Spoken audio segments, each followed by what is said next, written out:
They just embrace the art here. I love that. We really do.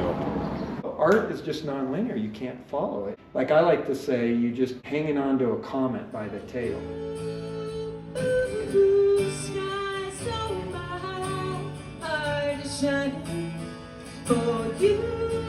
These eyes of mine can't stop smiling. On the road we're out and racing, on a routine expedition.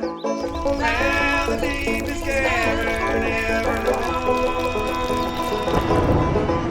Down on the rapids, it's something tiny red. It goes down 1,000 feet below.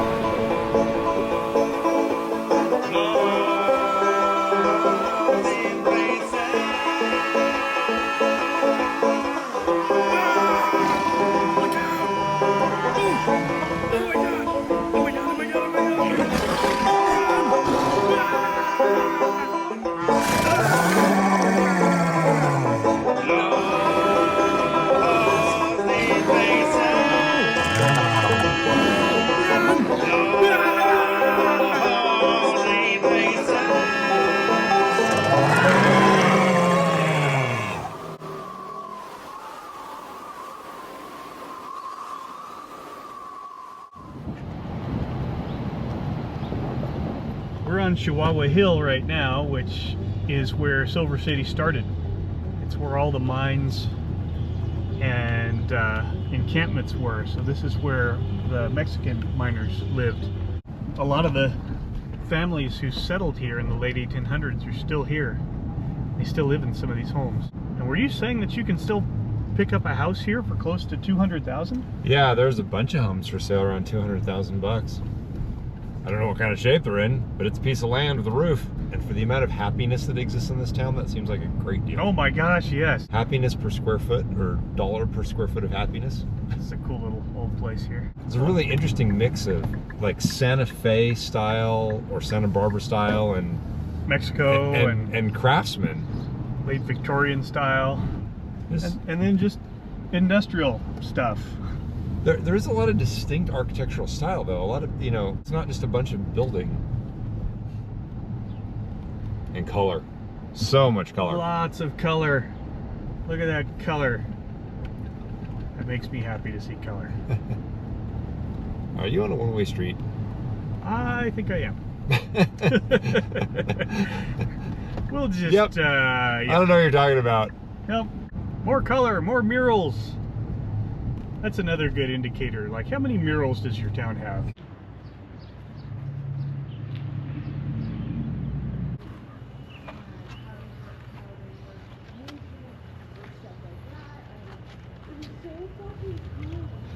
Never thought to put hubcaps in a mosaic.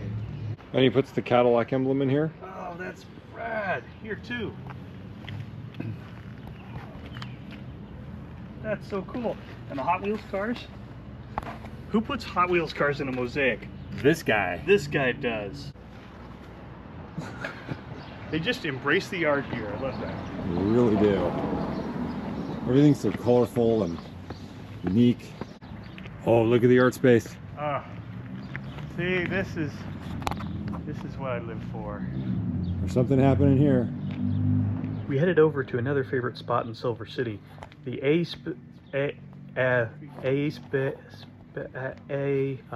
ASpace gallery. Anyway, this gallery is an absolute explosion of creativity, run by Jean-Robert Beaufort. Took me a while to learn how to pronounce that. I love the UFO chandeliers. Looks like handies. So this is your space, I'm guessing? Yeah, my gallery is ASpace, Studio Art Gallery. This space right here is for the public to make their own art. It's called Art on a Stick. Oh, very where fun. For 15 bucks you make your own creation. And then I have performances here from time to time. Oh, cool. Like performance art, like music, everything? We've had everything. We've had rap battles, we've had poetry slams, we've had theater, dance. This is my latest. Oh, I guess I was going to do this, make a winged Buddha today. You end up getting a tray. I call it an art buffet. Smells like hot glue. Hot glue, It yeah. sure does. The great equalizer. So how long have you been here? Silver City, 30 years. So it's getting more expensive around here. Oh, yeah. The trendification is my new word for it. So people are starting to discover it. is what you're Well, it's musical chairs all across the U.S., right? Yeah, right. Wouldn't you Yeah. agree? saying. Yeah, it kind of is. So that's what's going on. So we're just, holed up here like outlaws, doing outlaw art.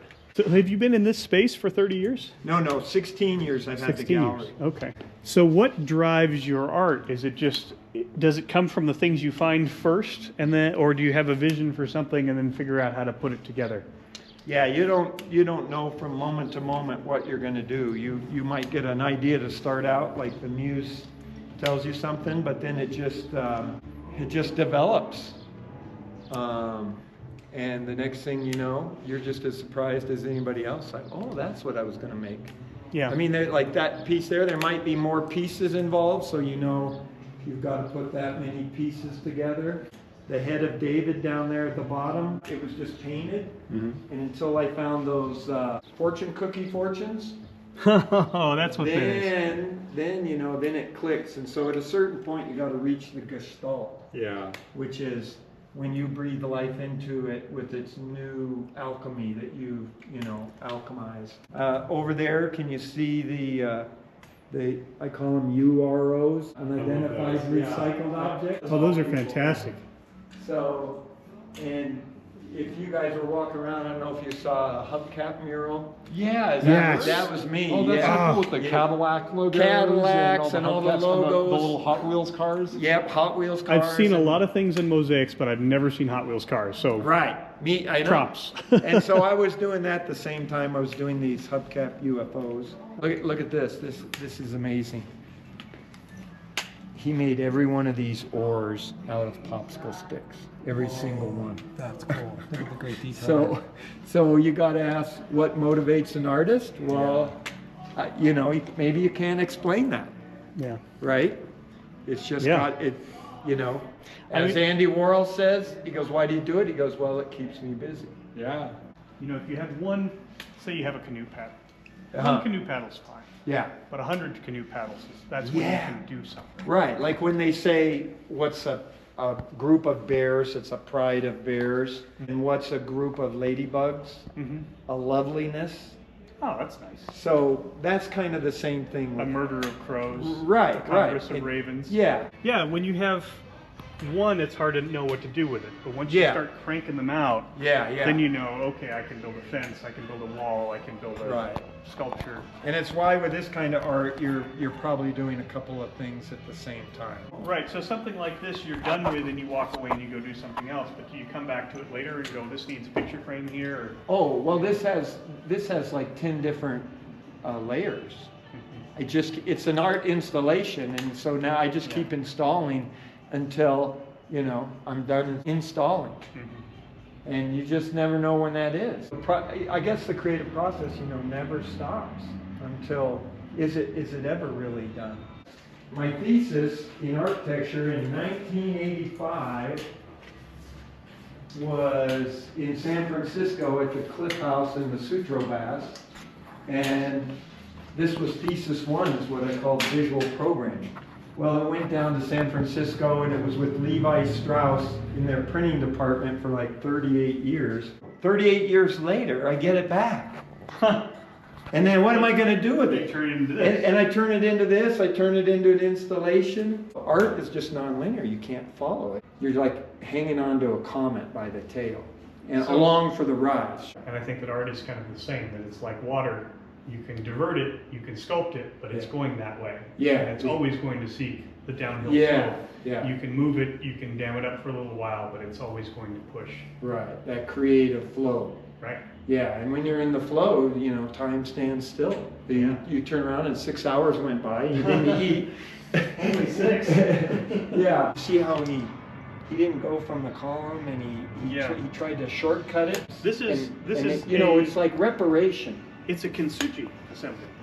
Yeah. The Japanese art of filling in cracks with gold. Yeah, You know that? yeah. So if you crack a pot, you put it back together Yeah. and then you put gold. That's dust in definitely spaces. what this was. Yeah. And, you know, Louise Bourgeois always said, assemblage art is reparation. I like that a lot. You can't just like be gluing things. You have to be they have to be, you know, transmuting and transforming in the process of you having that reparation. See, that's what with that big hanging piece made out of lath and plaster, the wooden lath. This one? Oh, so that's lath. That's lath, 100-year-old lath.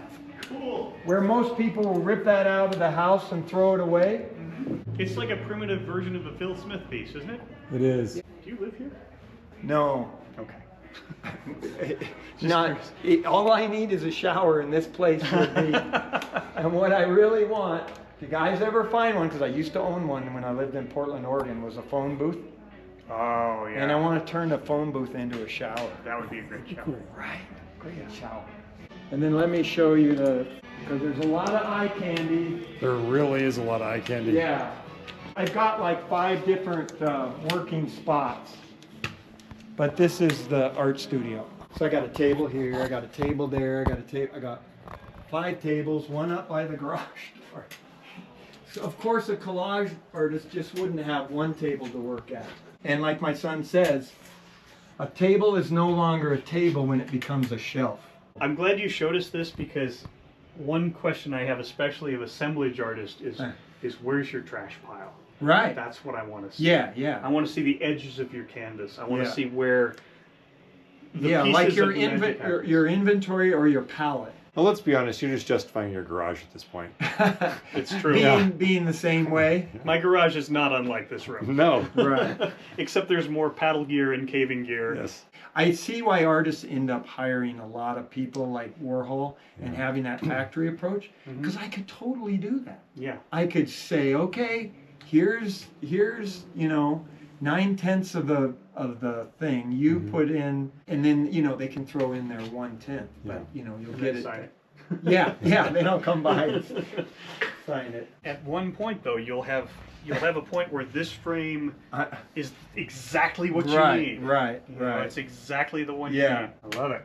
Oh boy. Thanks for showing us all this. Yeah, this is really fun. This is such an interesting place. Like, the concentration of weirdos per square block is out of control. It's off the charts. And friendly people, friendly weirdos. Who Friendly want to share weirdos. their weird with you. Yes. It's so great. The absolute openness and friendliness of this place. We've been to a lot of pretty awesome places. Yeah, This is high on that list. it's right up there. And Like- so accessible. Well, I mean, it's a million miles from anywhere. Once you get here, it's super accessible. Yeah, fair point. There's nothing close to here, but it's just this little island, It is. an island of art and funkiness and cool and culture, friendly, awesome people, and It occasionally washes into the river and doesn't burn down. 'Cause cool, rusty, falling down buildings like this over here, funky art and it's live music. whimsy and live music. After our super stimulating time over at ASpace, it was time for Jason and I to head back over to Tranquil Buzz Coffee to catch Jen and Marna playing at open mic. And I was meant to hold you underneath the ribbon of blue sky so my heart is shining for you.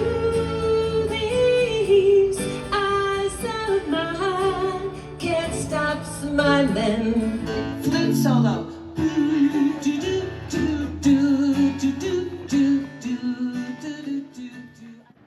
It's kind of the ruins of old downtown down here. We went out to do some wandering along the old creek to check for cool trash.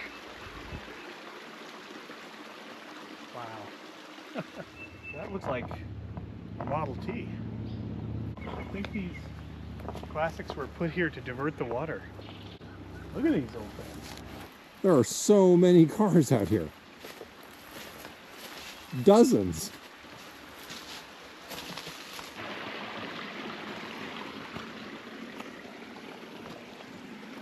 Oh look, there's even pictographs. These cars must be way older than I thought. Remember, kids, new trash, bad, old trash, super awesome. Also, change the oil every 3,000 miles. Yes, yes. Here you can see the ruins of some of these old miners' cabins. As it turns out, you can learn a lot about an old town by sifting through its old trash. Look at all the trash there, purple glass. Now, as a resident of Jerome told me, this isn't actually lead that makes the glass purple, it's the manganese in the glass, exposed to UV light. So thanks for that correction. The old dump was downstream a ways, and there's some really pieces of history to be found there. Look at this, an old boot heel. That's pretty old. So much cool trash. An old perfume bottle. Dr. Pepper. It's the old font. That's cool. It's just all melted together. That was a hot fire. This is a burn pit. Man, do not slip here. You will get messed up. Here's some old china. It's a foot from an old cart. Something with Chinese lettering on it. Look how thick it is, though. That's not new. That's from old Chinatown. Yeah, there's a bunch of trash down here, Ron. Car parts and water heaters, squirrels. I feel like I can't wear my shoes in the house after this.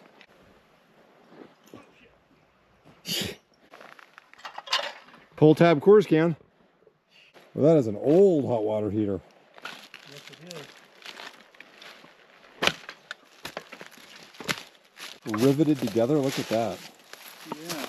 We drove out east of town to visit the giant open pit mine where Silver City gets its namesake.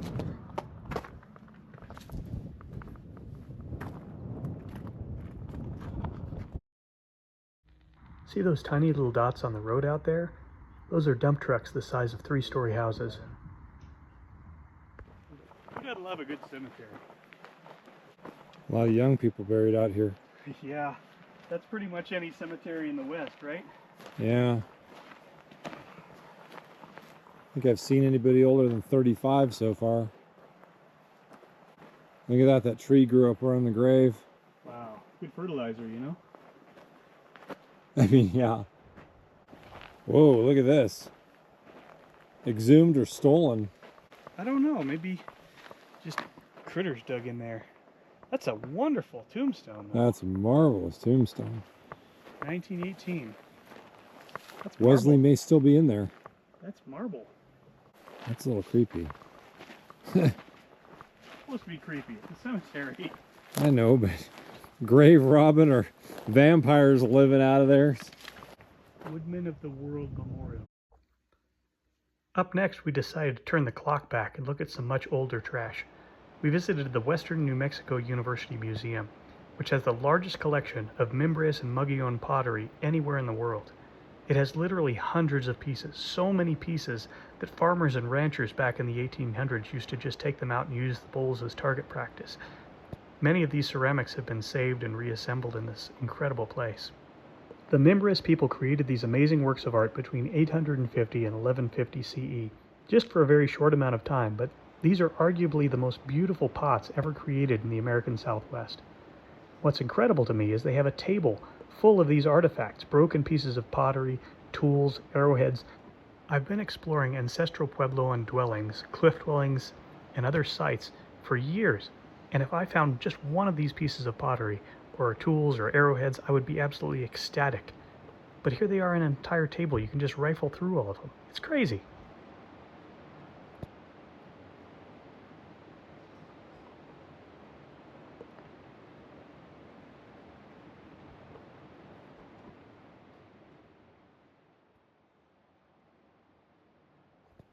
One of the coolest things in this whole collection is this one case full of strange creatures, mythical beasts, some real animals, some not, clearly showing that the Mimbres people traveled far and wide. Depictions of sea creatures and bats and even monkeys. And then whatever this guy's doing. It's almost impossible to explain to people what a fun, exciting, creative, colorful place Silver City is. We will definitely be back. Leave a comment down below with any suggestions you may have. Come visit Silver City, and like and subscribe to my channel, and we will see you on the road.